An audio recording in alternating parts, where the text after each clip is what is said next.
everyone from Lake Wissota in beautiful western Wisconsin. Welcome back to Hidden Chippewa Valley. My name is John Kinville, and I wanted to reflect upon episode number 1, the holiday death train at Chippewa Falls, which took place on December 20th, 1924, 100 years ago, which is pretty amazing. And I've been floored by the response. I mean, nearly 400 subscribes.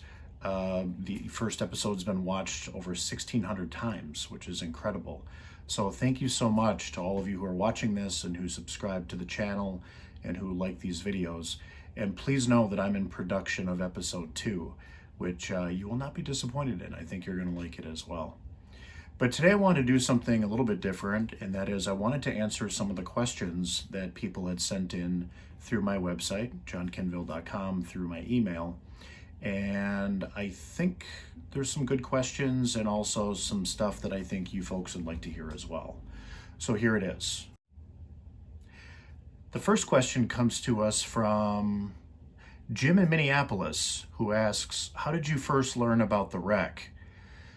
Well, Jim, it's a great question. I grew up with a father who absolutely loves railroads. I mean, he loves everything about trains. He knows everything about trains. So every time he would go into downtown Chippewa Falls, which is quite frequently because I grew up in Halley, which is next door to Chippewa Falls, he would always talk about trains. He would talk about the Chicago Northwestern, the Omaha, the Sioux Line, the Milwaukee Road, all kinds of other railroads and different trains. Now, my father is like a walking timetable. He can rattle off times, he can rattle off cities, he can rattle off train names, he can rattle off the history, the controversies, all of it. But he would periodically mention about this wreck that happened. Now, my father didn't know a lot of the specifics about it. He did know that there was a wreck, that there was people who were killed, and that there was an engineer who committed suicide as a result of what happened with the wreck. So every time my father told this story, I would ask questions, but this is before we have a lot of the research databases and stuff that we have online, and of course the internet has made things a lot easier to find these things. But in short, it was my father who helped instill in me a passion for history that is still there to this day. Question number 2, this comes from David in Green Bay. Wow, Green Bay. What's the most frustrating thing about doing historical research? Well, David, it's not one thing, believe it or not. Great question. So I would say that there are probably a few things that are quite frustrating, maybe 3. The first one I would have to say is photos. It is so difficult to find photos of some of the subjects that I'll be looking at and I've researched in the past. Case in point, my first book, The Gray Eagles of Chippewa Falls, A Hidden History of a Women's Ku Klux Klan. Oh, which, by the way, you can get on my website if you want. I can get it to you autographed, johnkinville.com. But the head of the Women's Ku Klux Klan, her name was Tess Trainer, and she's buried up in Fifield, Wisconsin. I cannot find a documented photograph of her definitively saying that it's her. And so that's kind of frustrating. When you research people, you want to make that connection. And there's no difference with this. So our 2 heroes, our 2 African-American employees on the Sioux Line, we have Sam Curtis, the cook, and we have John Lewis, the porter. I don't have photos for them. I mean, I've got the big troop photo that was taken in France, and Sam Curtis presumably is in there somewhere. But unfortunately, that's just something that's really difficult to do. And what really makes getting photos difficult is if the subject that you're researching didn't have kids. Because if they don't have kids, then a lot of those photographs just go to people and then they end up in a box, and then those people who have the box don't know who's in the photo. And I've seen this with my own family photo archives where it's like, well, if they're not directly part of the family and you don't have that deep emotional attachment to that person, then they just sort of get lost.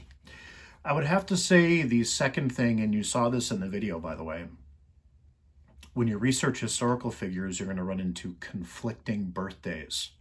So for example, Sam Curtis was listed by the military as having died at the age of 79, and that's what's on his headstone. But if you look at his obituary that was put in a Minneapolis newspaper, he's listed as age 83. So the question is, which one do you use? And that's tricky. So sometimes you're dealing with people who didn't have birth certificates, because birth certificates are actually a fairly new phenomenon for all states to have. Or age was not something that was as celebrated as it is today. So, birthdays, for example, are high-profile events for us today in our culture, but in the past, it wasn't quite that extravagant. So a lot of relatives wouldn't even know. And so when somebody dies, they're left to speculate how old that person is. So in the case of Sam Curtis, I just went with the age that was on his headstone. The third thing I guess I would have to say is looking for a clue that does not exist. As a historian, I'm always looking for those documents that I hope are out there, that should be out there, but maybe it doesn't even exist. It's like playing the game Clue, but you're never allowed to open the envelope at the end to see who actually did the crime, in what room, with what weapon. History research is not much different than that. So I hope that answered your question, and thanks for that question. Third question is, do switch bolts really crystallize, or was that a simple way for the Sioux line to deflect responsibility and to avoid lawsuit? This is from Carolyn in Arizona. Great question, Carolyn. So I did talk to a few railroad employees. This is a thing. Now, it's not a super common thing, but apparently steel, extreme cold, and the extreme weight and speed mixed together of a train can cause some serious problems. So even today, the railroads will run slower on their tracks because of extreme cold. So this is a real thing. Now, to your question about, was the Sioux line trying to avoid some type of civil litigation because of the deaths? Oh, I'm sure that was certainly on their mind. And that's one thing I can't quite speak to, is the different lawsuit laws that were in place back then as it pertains to today. Maybe they were similar, maybe they weren't. But in terms of the other theories of there being potential sabotage or a prank of some kind, or maybe a railroad worker did not replace the bolt effectively, all of that is just as plausible as the next. And I think District Attorney Stafford from Chippewa, who went to Stevens Point, and he's just a district attorney, right? So he's just an investigator. And I think he went down there with skepticism about, really, a bolt crystallizing? And I think that's what you're kind of getting into, Carolyn, which I think all of us have had some thoughts about. Really, is that a thing? And Stafford left that meeting in Stevens Point because Stafford's a very, very respected person in the Chippewa Valley. But Stafford is the type of person who is not just going to cave in from all accounts. But he left that room, I think, after talking to some railroad employees to be convinced that, yes, this is something that indeed happened. But to your point, the answer is yes. And did the Sioux line, were they worried about lawsuits? Most likely, yeah.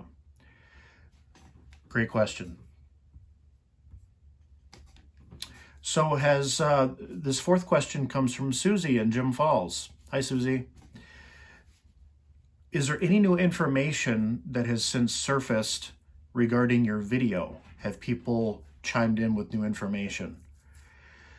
Not particularly with new information, but I can give you an update as to something that's very exciting that it's in the works. And it has to do with our Porter hero, John Lewis. So if you remember, John Lewis was a member of the Masonic Lodge.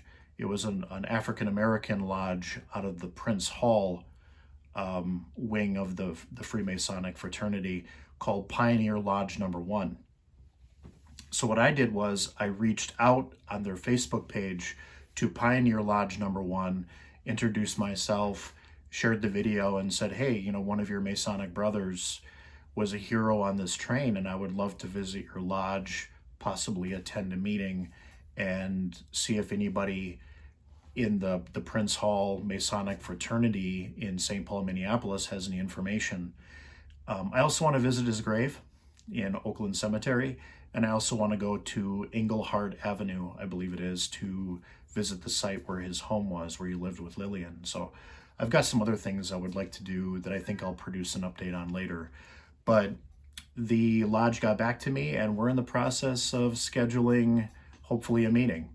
Now, I too am a member of a Masonic Lodge. I'm a member of the Chippewa Falls Masonic Lodge and also the Eau Claire Masonic Lodge.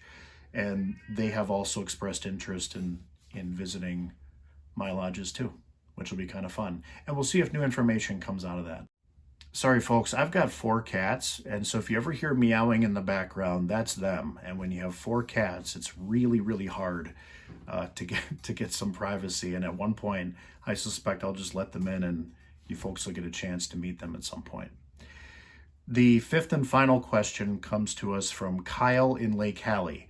And Kyle asks, what topic is next? What's coming out next? What can we expect next?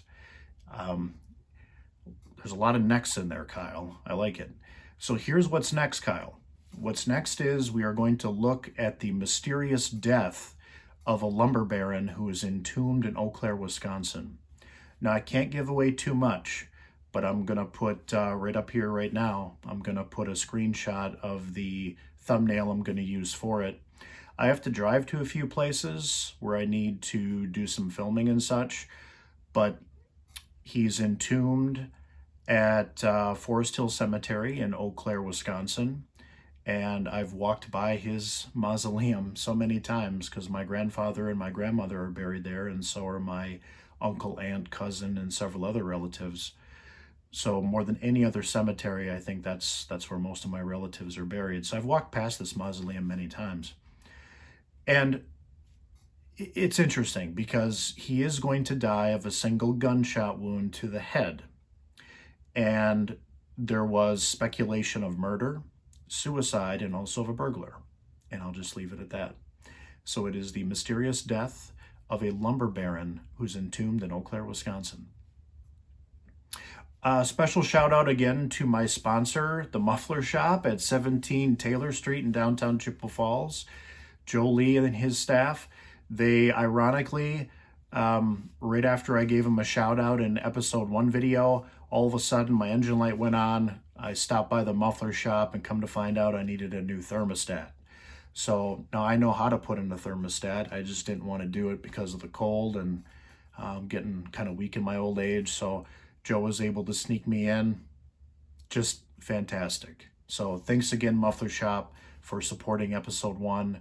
And also for now supporting this too, because you're getting a plug for being there in a pinch. So from my family to yours, from all of us at Hidden Chippewa Valley, which is just me, John Kinville, I just want to say thanks. Feel free to visit my website. If you're interested in one of my 2 books, you can also access the episode source list for Holiday Death Train. And that's where all of my videos will be. Please subscribe if you could. That'd be so fantastic because I'm trying to get to 1,000 subscribers. But in the meantime, for those of you who are interested in history, never forget that together we are the witnesses of the past. And because of that, we will keep their stories alive. Take care, everyone.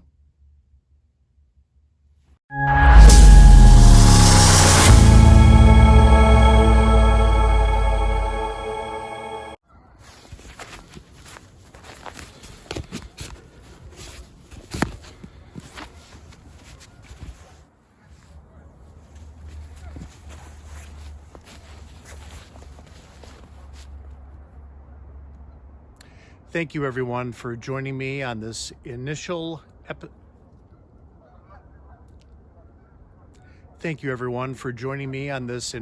episode of Hidden Chippewa Valley. Oh, geez.